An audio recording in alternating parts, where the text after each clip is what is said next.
하나님 아버지 앞에서 정결하고 더러움이 없는 경건은 곧 고아와 과부를 그 환난 중에 돌보고 또 자기를 지켜 세속에 물들지 아니하는 그것이니라.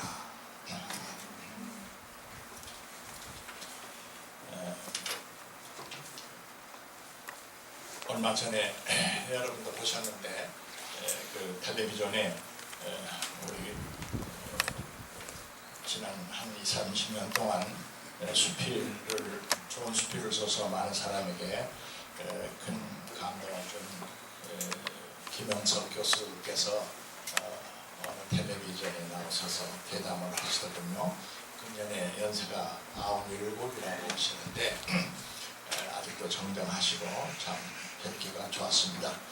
그 대담자가 김영석 교수에게 묻기를 여러 가지 이야기 끝에 그래서 특별히 젊은이들이 정말 견디기가 어려운 세상이 됐는데 나중에는 헬조선이라고 조국 한국당을 지옥이라고 이렇게 느끼면서 도무지 정을 두고 생활하지 못하는데 젊은이들을 위해서 한마디 해주십시오. 그렇게 부탁을 했습니다. 그때 김영석 교수의 대답은 둘이었는데 젊은이들의 그 심정은 충분히 이해하지만은 지금 우리 한국 사회가 특별히 지옥과 같다고 꼭 그렇게 말하는 것에는 동의하지 않는다. 왜 그러냐면 자기 일생을 뒤돌아봐도 물론 지금이 어려운 때이면은 틀림없지만 일제시대랄지 조선조 말이랄지 6.25 직후랄지를 생각을 보면은 정말 매 시대가 다 어려웠다.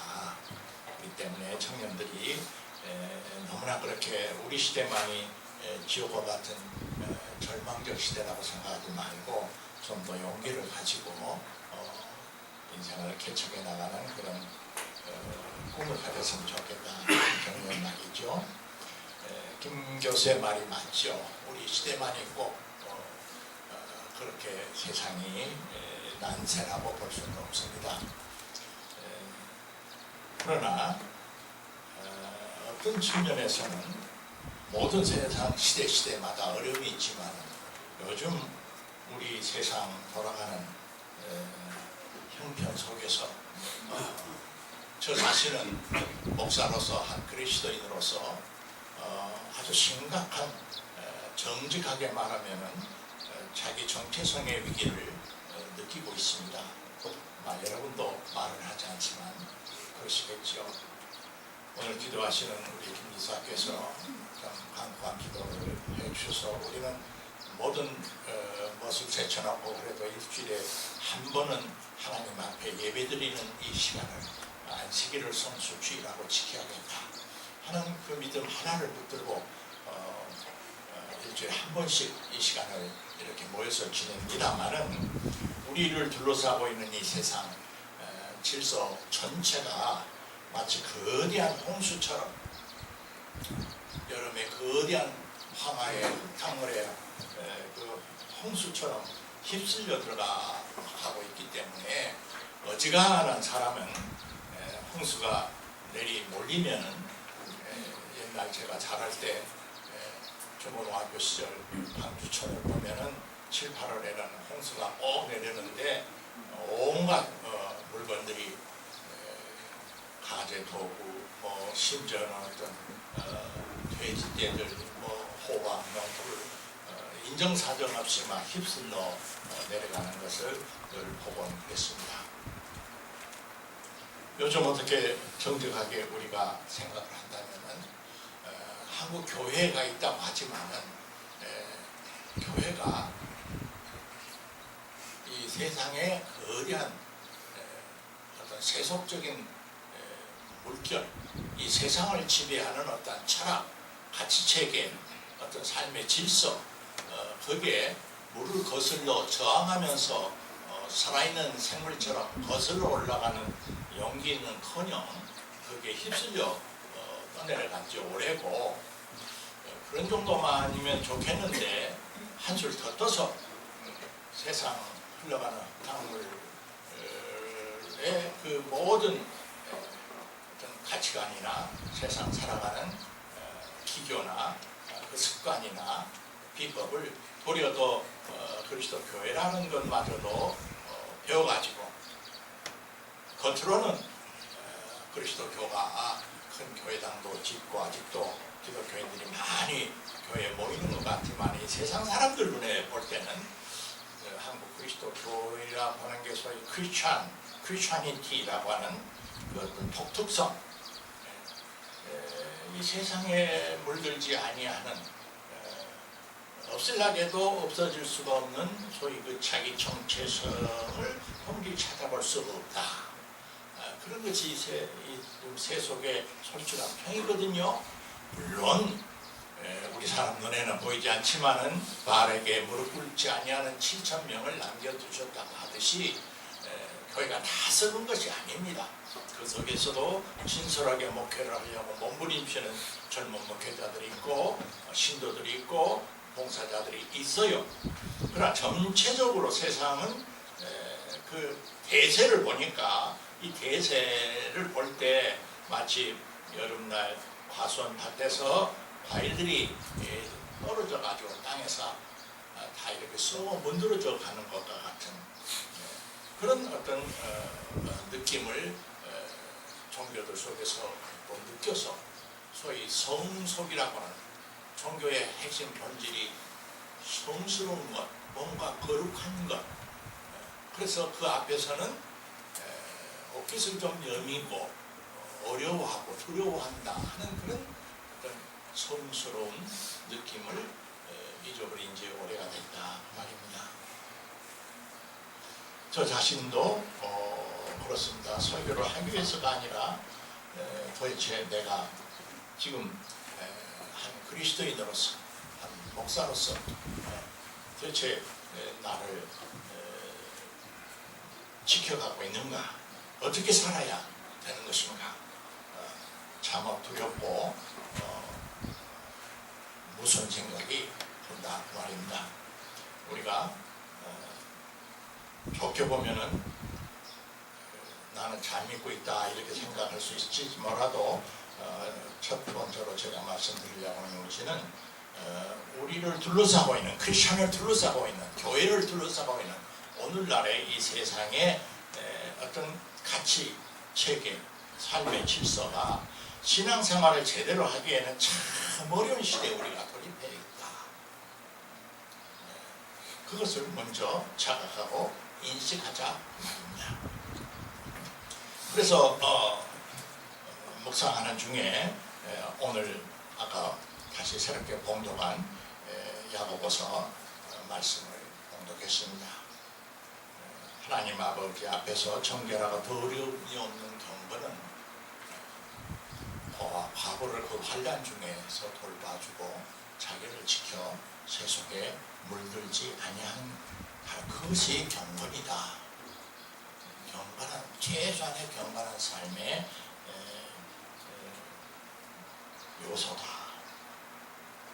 이제 놀랍게 여러분, 바로 이 성경 구절 야고보서 1장 27절은 한국 132년의 교회사 속에서 가장 소위 말하면 역사 참여 신학, 현실 속에 그리스도교인들이 뛰어들어가서 정치, 경제, 사회, 문화의 잘못을 뜯어고치고 연자적인 정신을 가지고 사회를 개혁하고 누룩 서말 속 밀가루 반죽 속에 누룩이 들어가서 그것을 부풀게 하는 역할을 하라고 예수께서 가르치셨듯이 교회는 그래야 한다, 크리스찬은 그래야 한다 라고 가장 강렬하게 가르쳐 주장하셨던 소위 역사, 현실, 변혁, 참여의 신학을 부르주셨던 대표적인 목사, 대표적인 신학자, 대표적인 신앙인 장군 김진일 목사라는 분이 그 수태 많고 많은 성경 구절 속에서 자기의 평생 좌우명으로 삼고 있는 성경 구절이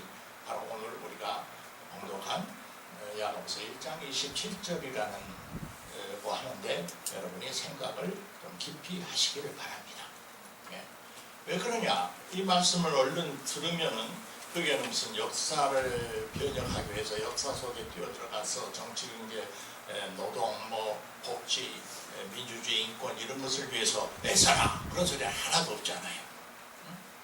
어떻게 보면 대단히 개인적이고 아주 그 크리스찬의 자기 정체성을 지켜가는 일이 아주 최소한도로 그 원주가 좁혀져 있는 그런 어떤 것을 느낀다 그 말입니다.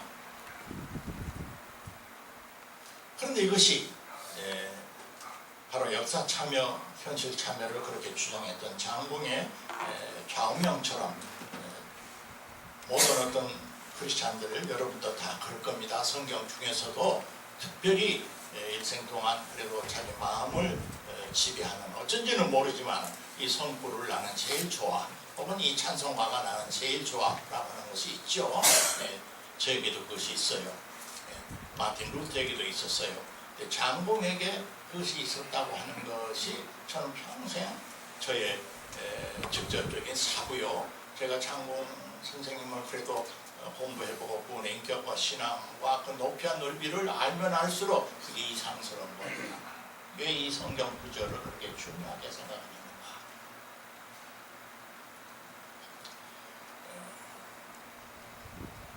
짧은 구절이지만은 학자들의 주석서를 여러 가지를 참고해서 보면 결론적으로 말하면 그렇습니다.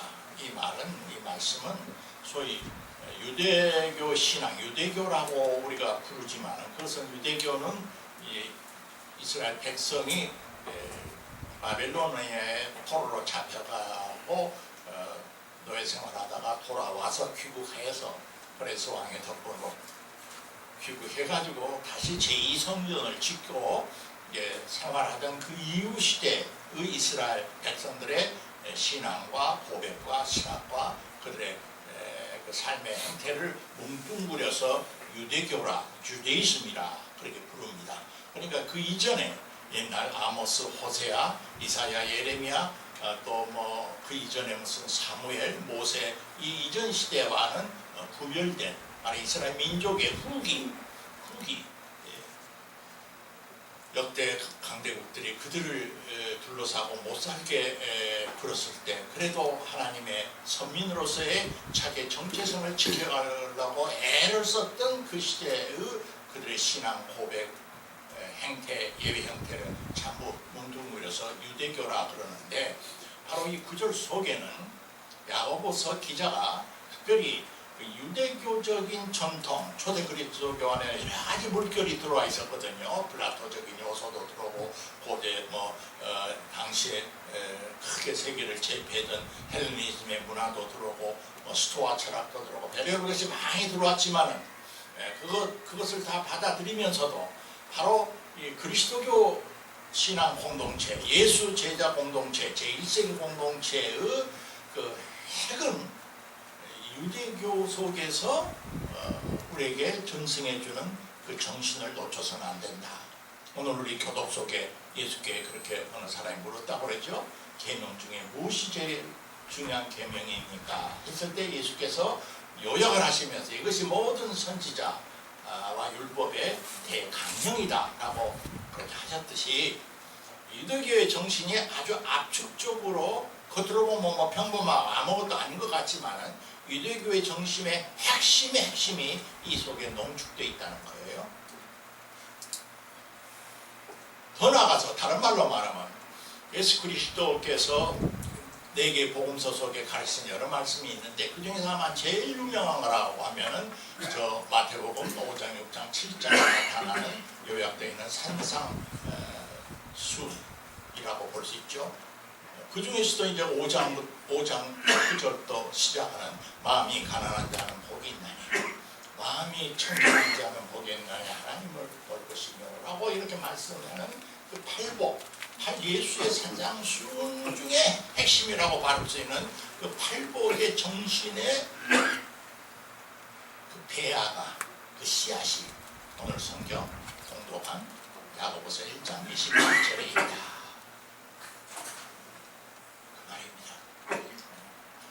그래서 장공은 본래 구약을 전공하신 학자였거든요. 구약 성서 신학 전공자이신데, 어느 곳에서도 내가 어째서 야고보서 1장 27절을 나의 신앙생활에 모토로 살고 삶고 지낸다는 말을 해설한 적이 없어요.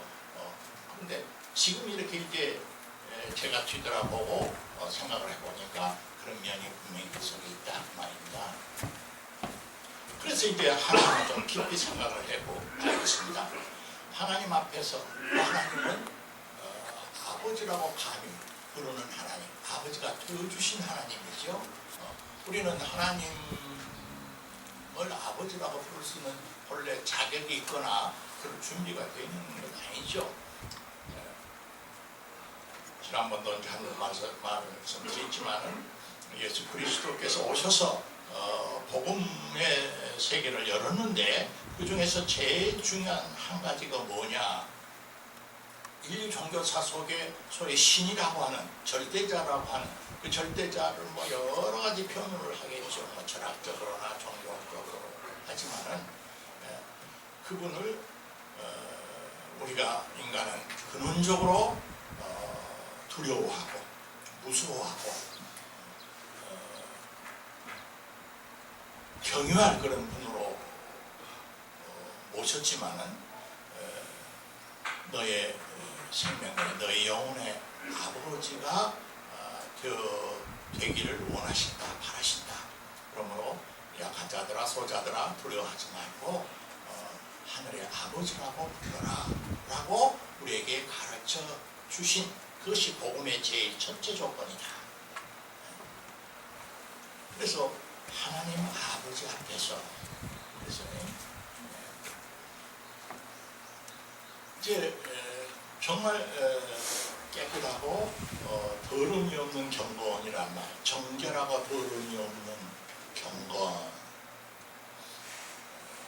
여기서 이 두 단어 정결하고 더러움이 없다 그렇게도 번역되어 있고 정결하고 더러움이 없다는 말은 거의 중복 같죠.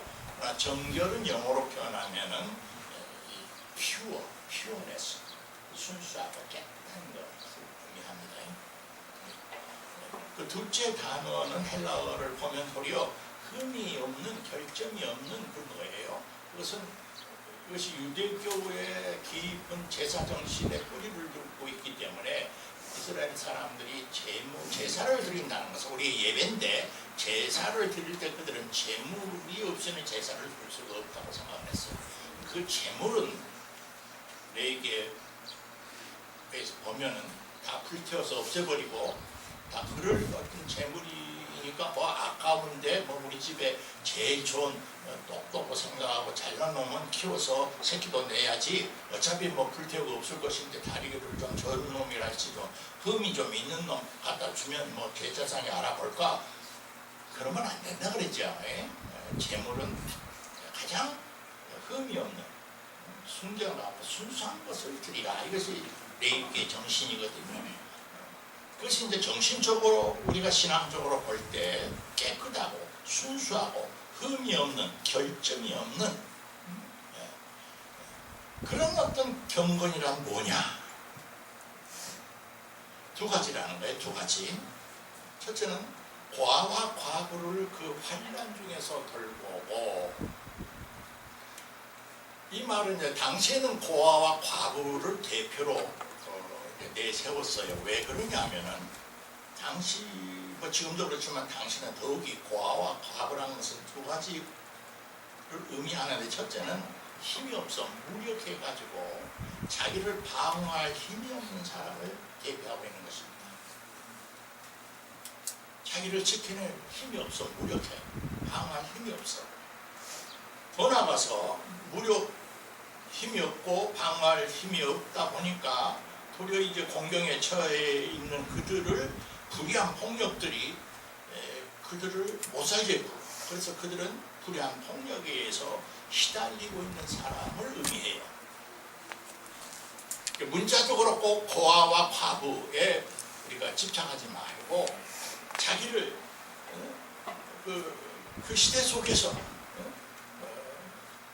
힘이 없어서 자기를 방어할 힘이 없을 뿐만 아니라 직접적으로 간접적으로 힘 있는 어떤 보이지 않는 혹은 보이는 정치적 폭력, 경제적 폭력, 문화적 폭력, 관습과 폭력에 의해서 시달리고 있는 사람들을 시달리면서 공고함 속에 환란 속에 있는 그들을 돌봐주는 것이 경건이라는 거예요.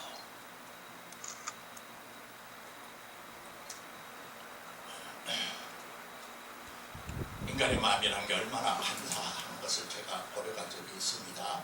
저는 60 거의 환갑을 지내서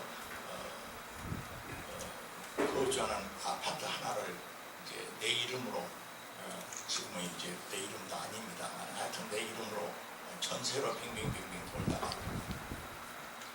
사택에서 살다가 60이 되어서 처음 그것을 가져보니까 그렇게 마음이 편안하고 좋더라고요. 3년 만에 한 번씩 1,000만 원, 2,000만 원 올리는 전세값을 마련하느라고 늘 불안하게 살았던 무슨 그런 걱정은 안 해도 되겠더란 말이에요. 그런데 그때는 나도 전세방 살이를 하고 살 때는 이 땅에 전세방을 살고 있는 수많은 사람들의 가장들, 여름이 되든 가을이 되든 3년차에 얼마 되지 않은 집 가사물품들을 싣고 어디로 이동해가는 그들의 그 마음을 쉽게 느낄 수가 있었어요. 가깝게. 참 그러겠구나. 근데 인간의 마음이 얼마나 간사한지 이제 내가 그런 자리에서 변하고 보니까 그런 것에서 점점 동감해져요. 동감해진단 말이에요. 그런데 인생을 살도 보면은 왜 예수님께서 가난한 사람들이 복이 있나니 하나님 나라가 그들의 것이라고 그랬을까?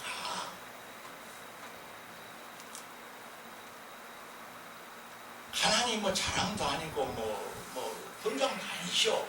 그러나 이 세상 속에는 조금 더 거짓말을 하고 좀 더 세상과 타협하고 좀 더 자기의 양심을 좀 속이고 좀 더 세상과 짝하면은 그래도 좀 재산도 좀 모을 수도 있고 형편이 나아질 수가 있는데 그러지를 못한 바보들이 있어요. 용기가 없어서 그렇든 배포가 없어서 그렇든 양심이 허락이 안 돼서 그렇든 그들이야말로 아까 말한 무력해서 방어할 힘이 없는 자들이에요. 이상하게 가난한 사람들을 전부 바보라고 생각하면 안 됩니다, 여러분. 우리보다 훨씬 가난한 사람들이 하나님의 눈앞에서 볼 때는 훨씬 더 하나님의 나라에 가까이 있는 사람들이라는 거예요, 예수가 보기에는. 그래서 그 말을 너무나 정신적으로 들으면 안 돼. 그렇기 때문에 지금 이 시대 속에서도 한국뿐만 아니라 온 지구촌이 지금 불타고 있는 것 같은 이 세상 질서 속에서 남처럼 그렇게 하나무인격으로 뻣뻣하게 독하게 모질게 살지를 못해서 고아와 과부와 같은 신세로 떨어진 그들의 공금을 그들의 환난을 자기도 시시때도 느끼고 힘 닿는 대로 그들을 돌봐주는 것이 하나님 앞에서의 제 첫째 경건의 모습이라는 거예요.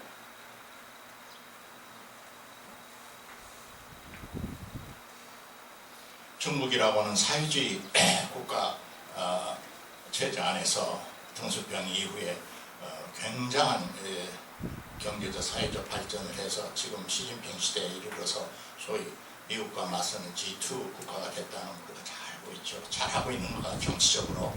그러나 여러분 뉴스 보잖아요.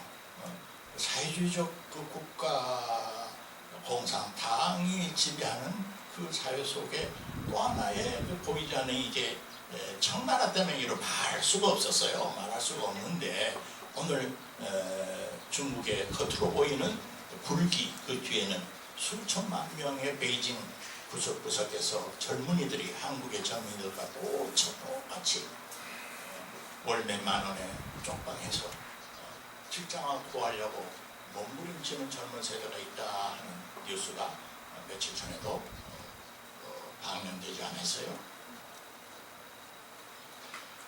그래서 하여튼 그들을 잊지 말아라. 그들을 무시하지 말아라. 그들은 능력이 없고 뭔가 잘못이 있어서 그런 것이고 사회 속에서 성공한 사람, 똑똑한 사람, 잘 사는 사람, 높은 사람 그들은 다 그럴 만한 대가가 있어서 그렇다 이렇게 간단하게 생각하지 말아라. 하나님의 눈으로 볼 때는 그렇게 안 보인다. 둘째는 자기를 지켜 세속에 물들지 않은 것이다. 이 말은 무슨 소리일까? 주저 말하면 이건 이제 우리 그리스도 교인들의 이 세상의 나그네 길을 살아갈 때 가장 근본적인 것인데 이 세상은 하나님이 창조하신 것이에요. 우리는 영지주의자가 아니에요. 이 세상은 하나님이 보시기에 좋았다고 긍정하신 세상이고 축복하신 세상이 그것 자체로서 악이다. 이런 것은 기독교 신앙이 용납해서는 안 돼요. 그런데 이 현실적인 세상, 이 세속은 이 자연이나 일반 사회 공동체가 아니라 말하자면 기독교로 말하면 타락한 세상 현실, 육신의 정욕과 안목의 정욕과 일시적인 환란이 환락이 모든 것의 최종 가치인 것처럼 이생의 자랑을 최고로 알고 영이 되어가는 이 세상 질서, 탐욕, 물질, 풍요, 사치, 낭비, 권력과 명예욕 뭐 이런 것들이 판을 치는 그런 어떤 세상 질서를 말하는 거거든요. 그런 세상 질서에로부터 세속에 물들지 아니한 것이니라. 그런 어떤 세속 질서 혹은 세상 가치로부터 간격을 유지하라는 거예요. 간격을. 야고보서가 요구하는 것은 크리스찬들이 지속적으로 이 세상 속에 있지만은 이 세상에 열심히 우리도 들어가서 살아야겠지만 그러나 이 세상으로부터 거리를 두어야 한다는 겁니다. 거리를 두어야 한다는 거예요. 이게 어려운 거예요. 거리를 두자니 이 세상에서 소외되는 것 같고 뒤떨어지는 것 같고 같이 똑같이 어깨를 겨들고 그들의 물결 속에 같이 뛰어들어가서 똑같은 문법과 똑같은 법칙으로 경쟁을 해도 대동말동하는데 세상 속에 살지만은 세상 속으로부터 간격을 유지하라. 이게 딜레마입시다. 그런데 크리스찬의 본질은 그렇다는 거예요.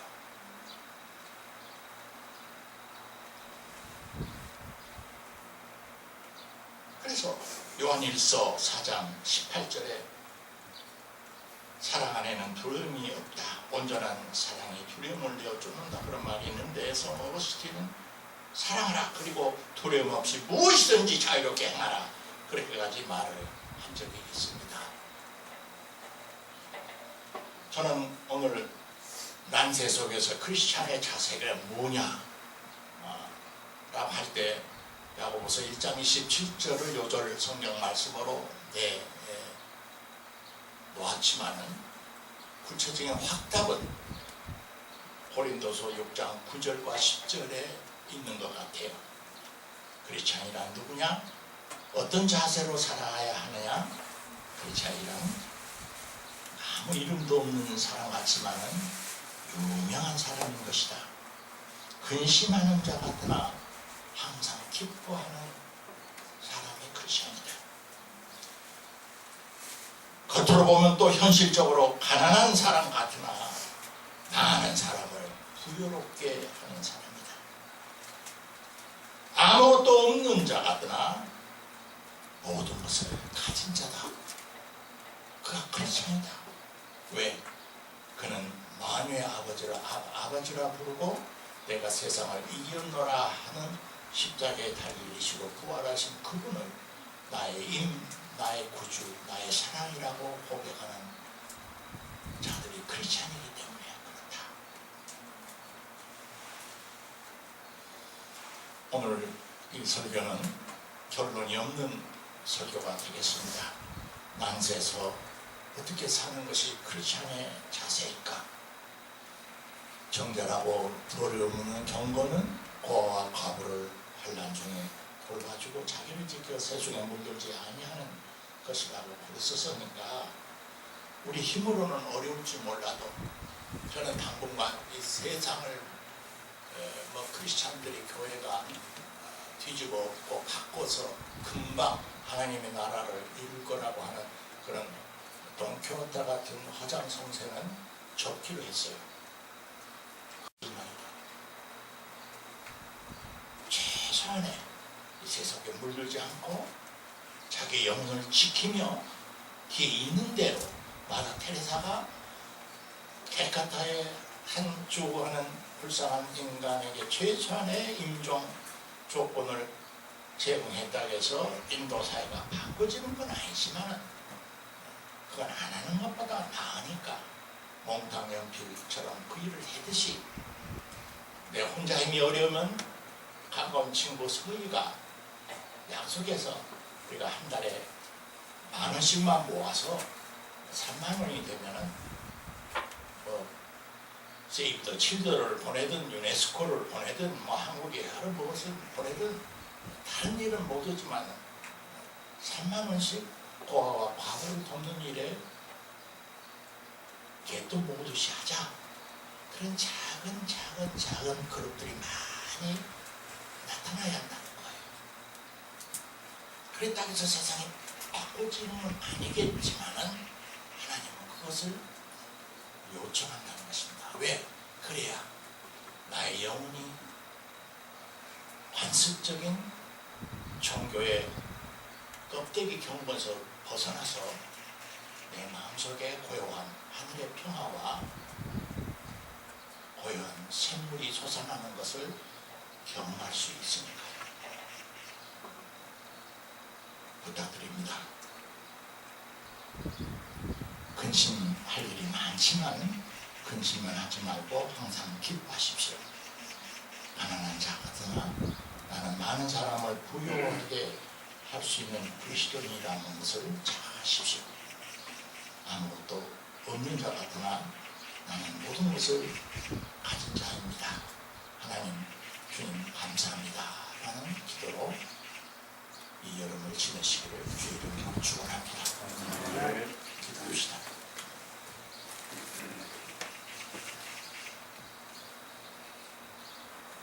여름의 홍수처럼 검붉은 흙탕물이 저희의 안과 밖을 휩쓸고 갑니다. 성령이시여 이 성령의 계절에 저희를 다시 한번 정결하게 하시고 용기를 주시고 세속에 물들지 않고 우리를 그리스도인으로서 지켜가도록 축복하시옵소서. 예수님 이름으로 기도합니다.